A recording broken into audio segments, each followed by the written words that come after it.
ఈవీకి auto shift పాత ఆటోల స్థానంలో ఎలక్ట్రికల్ వెహికల్స్ యూనిట్ గా సర్కారు రూపాయలు 1,50,000 ఆర్థిక సాయం క్యూఆర్ పరిధిలో 18,566 వాహనాలకు లబ్ధి రూపాయలు 200 కోట్ల వ్యయంతో సరికొత్త పథకం. నిజంగా ఈవీ ఆటోలు కూడా ఈ ఉన్నటువంటి ఆటోలను కూడా ఈవీలుగా షిఫ్ట్ చేయబోతా ఉన్నాం. అయితే ఫ్రీ ఆర్టీసీ బస్ ఏ విధంగా వచ్చిందో ఫ్రీగా ఆటోలన్నీ కూడా ఒక ఆర్టీసీకి బదలాయించి వీటన్ని కూడా ఫ్రీగా ఇచ్చే విధంగా ఆర్టీసీలో ఇప్పటికే చాలా ఇబ్బందులు జరుగుతున్నాయి కాబట్టి ఆటోలో కూడా కొంచెం సేఫ్టీగా వెళ్ళేటువంటి ప్రయత్నంలో భాగంగా మళ్ళీ ఈవీలను అదేవిధంగా హైదరాబాద్లో కలుషితం ఎక్కువైపోతుంది. కాలుష్యం వల్ల కూడా చాలా మంది అనారోగ్య బారిన పడిపోతూ ఉన్నారు. కాబట్టి వీళ్ళందరూ ఆరోగ్యం కాపాడడం కోసం మన వాతావరణాన్ని ప్రకృతిని కాపాడుకోవడం కోసం హైదరాబాద్ని కలుషిత నగరంగా అంటే కలుషితం లేని నగరంగా మార్చేటువంటి విధానంలో భాగంగా ఈ ఎలక్ట్రిక్ వెహికల్స్ తీసుకొస్తున్నామని చెప్పేసి కూడా రవాణా శాఖ మంత్రి పొన్నం ప్రభాకర్ చెప్తున్నారు. అలాగే దీనికి సంబంధించి హైదరాబాద్ మహానగరంలో కాలుష్య నియంత్రణతో పాటు ఆటో డ్రైవర్లపై పడుతున్న ఇంధన భారాన్ని తగ్గించేందుకు రాష్ట్ర ప్రభుత్వం భారీ కార్యాచరణకు శ్రీకారం చుట్టింది. కోర్ అర్బన్ రీజనల్ ఎకానమీ పరిధిలోని పెట్రోల్ డీజిల్ ఆటోలను పర్యావరణ హిత ఎలక్ట్రికల్ వాహనాలుగా మార్చేందుకు తెలంగాణ ఆటో రిక్షా ఎలక్ట్రిక్ మార్పిడి పథకం 2006ను అమలు చేయాలని 2026ను అమలు చేయాలని నిర్ణయించిందట. ఈ పథకం ద్వారా ఒక్కో ఆటోకు గరిష్టంగా రూపాయలు 1.50 లక్షల వరకు ఆర్థిక ప్రోత్సాహం అందించనుండగా మొత్తం రూపాయలు 200 కోట్ల నిధులు కేటాయించేందుకు రాష్ట్ర కేబినెట్ గ్రీన్ సిగ్నల్ ఇచ్చిందట. రూపాయలు 1.50 లక్షల సాయం. రవాణా శాఖ లెక్కల ప్రకారం క్యూఆర్ పరిధిలో ప్రస్తుతం 11,254 డీజిల్ 7,512 పెట్రోల్ ఆటోలు కలిపి మొత్తం 18,766 అర్హత గల వాహనాలు ఉన్నాయట. వీటికి 2 పద్ధతుల్లో లబ్ధి చేకూరనుంది. ఇందులో మొదటిది పాత ఆటో చాసిస్ను కొనసాగిస్తూ AIS 123 ప్రమాణాలతో కూడిన ఎలక్ట్రిక్ కిట్ను అమర్చుకోవచ్చట. కిట్ ఫిట్మెంట్ ఖర్చులకు గాను రూపాయలు 1.50 లక్షల వరకు లేదా వాస్తవ వ్యయంతో ఏది తక్కువైతే ఆ మొత్తాన్ని ప్రభుత్వం భరిస్తుందట. ఇందులో ఫిక్స్డ్ బ్యాటరీ లేదా స్వాపబుల్ బ్యాటరీ కిట్ను ఎంచుకునే వెసులుబాటు ఉందట. రెండోది కొత్త ఈ ఆటో కొనుగోలు పాత పెట్రోల్ లేదా డీజిల్ ఆటోను పూర్తిగా అప్పగించి సరికొత్త L5M కేటగిరీ ఎలక్ట్రికల్ ఆటోలను కొనుగోలు చేస్తే రూపాయలు 1.50 లక్షల స్థిర సబ్సిడీ లభిస్తుందట. డీలర్లే నేరుగా ఆన్ రోడ్ ధర నుంచి ఈ మొత్తాన్ని మినహాయించి వాహనాన్ని అందజేస్తారట.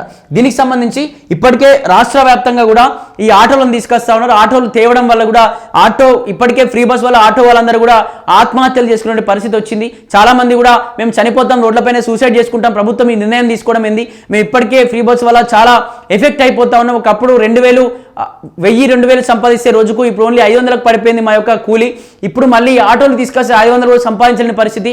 మా పిల్లల్ని కావచ్చు మేము ఏ విధంగా బతకాలి, ఏ విధంగా మేము ఏం పని చేసుకొని బతకాలి, మాకేం పని రాదు, ఒక ఆటో నడపడం తప్ప అంటూ కూడా చాలా ఆవేదనగా మాట్లాడారు. దీనికి సంబంధించి ప్రభుత్వం చెప్పేటువంటి ఆన్సర్ ఏంటంటే హైదరాబాద్ మొత్తం కలుషితం అయిపోతుంది, పొల్యూషన్ వల్ల కూడా కలుషితం అయిపోతుంది. హైదరాబాద్ను ఆ కలుషితం కాకుండా కాపాడుకోవాలి. హైదరాబాద్ని మొత్తం కూడా ఆ పర్యావరణం కాపాడుకునే విధంగా ఈ దేశంలో నెంబర్ 1 రాష్ట్రంగా మనం నిలుపుకోవాలి. కాబట్టి ఖచ్చితంగా ఇటువంటి వెహికల్స్ అన్ని కూడా ఎలక్ట్రిక్ ఈవీ వెహికల్స్గా మార్చేయండి. ఖచ్చితంగా అట్లా మార్చుకుంటే ఏదైతే మీకున్నటువంటి పెట్రోల్ డీజిల్ కొరత కూడా లేకుండా, ఎందుకంటే అవి కూడా రేట్లు పెరిగిపోతూ ఉన్నాయి కాబట్టి ఆ కొరత లేకుండా దీనికి సంబంధించి మీ ఎంతమంది అయితే ఆటో అంటే రాష్ట్ర వ్యాప్తంగా మొత్తం అంటే కండిషన్లో ఉన్న ఆటోలు లేకపోతే ప్రభుత్వంతో పేరు పొందినటువంటి ఆటోలు అక్కడ ఉన్నటువంటి అన్ని ప్రూఫ్స్ అంటే ఈ ఆటో సురక్షితవంతం, ఈ ఆటోలో అన్ని పొల్యూషన్ కావచ్చు లేకపోతే అన్ని రకాలుగా లైసెన్స్ కావచ్చు, ఆర్సీ అన్ని ఉన్నాయి ఈ ఆటో సిబ్బంది వ్యక్తికి అని చెప్పేసి అటువంటి సేకరించిన విధానంలో 18,760 ఆటోలు 766 ఆటోలు అర్హత గల ఆటోలు ఉన్నాయట.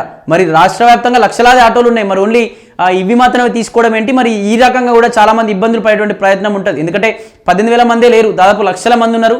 చాలా మంది కూడా డీటెయిల్స్ మరి తీసుకోలేరా ఏంటి, చాలా మంది కూడా మళ్ళీ రోడ్లపైకి వచ్చి కూడా నిరసనలు వ్యక్తం చేసేటువంటి ప్రమాదం ఉంటుంది. దీనికి సంబంధించి వాళ్ళ యొక్క ఆటోలు పెట్రోల్ డీజిల్ సంబంధించిన ఆటోలు వాళ్ళ యొక్క ఇంజన్ను మార్చుకొని అవన్నీ ఖర్చులకు మొత్తం కూడా 1,50,000 రూపాయల వరకు కూడా ఒక ఆటో వ్యక్తికి ప్రభుత్వం ఇవ్వనుందట. కానీ ముందుగా వాళ్ళైతే అవన్నీ కొనుగోలు చేసుకోవాలట. తర్వాత 1,50,000 ఆ ప్రభుత్వం సబ్సిడీ ఇస్తుందట. దీనికి సంబంధించి ప్రభుత్వం ఇవ్వబోతుంది అన్నట్టు కూడా చెప్తా ఉన్నారు. అంటే దీన్ని బట్టి ఏమర్థమవుతుందంటే ఓన్లీ 18,766 మందికి మాత్రమే ప్రభుత్వం ఈ ప్రైవేట్ నడిపించేటువంటి ఆటో వ్యక్తులకు మాత్రం ఈ ఆటో ద్వారా ఉద్యోగాల కల్పన చేయనుందన్నట్టుగా మనకు తెలుస్తూ ఉంది.